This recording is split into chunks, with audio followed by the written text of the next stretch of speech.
মাল কিভাবে ডিসপ্লে করে দেখেন ভাই। 3 পিস নতুন 3 পিস নিয়ে আইছে। দেখেন মাল কিভাবে ডিসপ্লে করে, সবাই একটু খেয়াল করে দেখেন মাল কিভাবে ডিসপ্লে করে।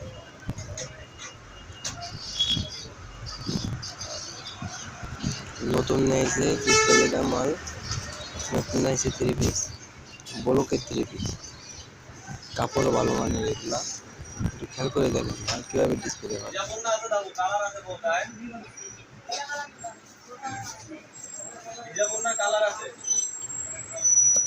আসসালামু আলাইকুম, কেমন আছেন গাইস? মাল কিভাবে ডিসপ্লে করে দেখেন, সবাই একটু খেয়াল করে দেখেন মাল কিভাবে ডিসপ্লে করে। নিচে পিন মারবে 2টা, উপরে অন্য জায়গায় 1টা, সবাই খেয়াল করে। নতুন আপডেট মাল সবাই খেয়াল করে।